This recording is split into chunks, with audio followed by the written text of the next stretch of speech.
नमस्कार, स्वागत है आप सभी का द फैक्ट इंडिया पर और मैं हूं आपके साथ पूजा जादव। राजस्थान के प्रदेश अध्यक्ष मदन राठौड़ ने वन स्टेट वन इलेक्शन को लेकर जो बयान दिया है वो तो चर्चा का विषय है ही, लेकिन इस बयान से ये भी चर्चा अब चालू हो चुकी है कि अब वाकई में बीजेपी सरकार अब सरपंच के, पंचायत के जो निकाय चुनाव होने थे उन्हें आने वाले विधानसभा चुनाव तक टालने का मन बना चुकी है।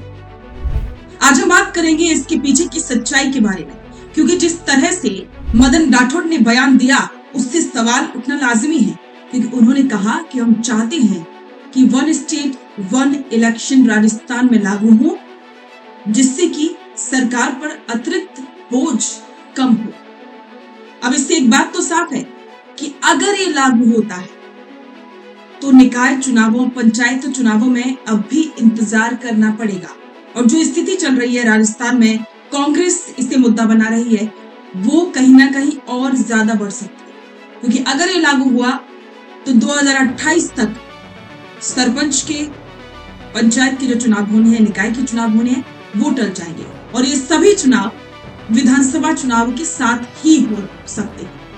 अब इसमें कितनी सच्चाई है कि वाकई में सरकार इसको लागू कर पाएगी, क्योंकि दबाव तो जाहिर सी बात है कि बढ़ेगा, क्योंकि कांग्रेस पहले से ही सरपंच के, निकाय चुनावों को लेकर सरकार को घेर रही है। सुप्रीम कोर्ट तक कांग्रेस पहुंच चुकी है, दलीलें दी जा रही हैं, लेकिन अब इन दिनों मदन राठौड़ ने जो बयान दिया है उससे सरकार की मंशा पर सवाल खड़े हो चुके हैं, क्योंकि इससे पहले सरकार के तमाम नेता और मंत्री तक ये कहते नजर आ रहे थे कि सरकार चाहती है कि पंचायत के और निकाय चुनाव हो पाए, लेकिन ओबीसी आयोग की रिपोर्ट न आने की वजह से ये सब अटके हुए हैं। लेकिन अब मदन राठौड़ के बयान के बाद एक बात तो साफ हो चुकी है कि सरकार का प्लान कुछ और ही है।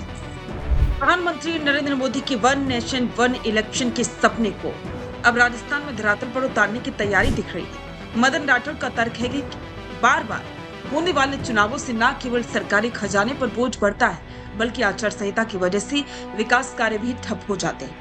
लेकिन सवाल है कि क्या ये सिर्फ एक चुनावी नारा है या राजस्थान में विधानसभा और स्थानीय निकायों, नगर निगम, पंचायत के चुनाव एक साथ कराने की कोई ठोस प्लानिंग। विपक्षी खेमे में इस बयान के बाद हलचल तेज है। क्या कांग्रेस और अन्य क्षेत्रीय दल इस बड़े बदलाव के लिए तैयार होंगे? राजस्थान की राजनीति में ये मास्टर स्ट्रोक साबित होगा या नया विवाद? इस पर सबकी नजर टिकी है। एक साथ इलेक्शन होने से कई फायदे भी होते हैं। राजस्थान जैसे राज्य में हर साल कहीं ना कहीं चुनाव होते रहते हैं। एक साथ चुनाव होने से करोड़ों रुपए की बचत होगी। शिक्षकों और पुलिस बल की ड्यूटी बार बार चुनाव में लगती है। वन स्टेट वन इलेक्शन से सरकारी मशीनरी का ध्यान गवर्नेंस पर ज्यादा रहेगा। बार बार वोट डालने से जनता में इलेक्शन फटीग यानी कि चुनाव थकान आती है। एक बार में वोटिंग से मतदान प्रतिशत बढ़ सकता है। इसके लिए संवैधानिक संशोधनों और सुरक्षा बलों की भारी तैनाती की आवश्यकता होगी और साथ ही विपक्ष इसे संघीय ढांचे पर हमला बताकर विरोध कर सकता है।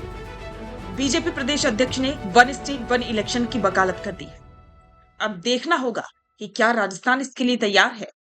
आपको क्या लगता है, क्या वाकई में राजस्थान में वन स्टेट वन इलेक्शन वाला नियम लागू होना चाहिए?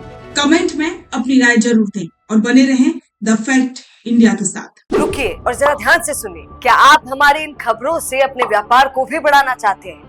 तो आप भी खबरों के दौरान इस तरह के एलिमेंट्स पर अपना विज्ञापन दे सकते हैं, या फिर ऐसे खबर के 1 मिनट बाद अपना पूरा विज्ञापन डलवाएं, जो कि 8 लाख से ज्यादा सब्सक्राइबर्स और फॉलोअर्स वाले द फैक्ट इंडिया चैनल्स और पेजेस से राजस्थान के कोने कोने में पहुंचेगा और इससे आपका व्यापार, ब्रांड सब कुछ बढ़ेगा।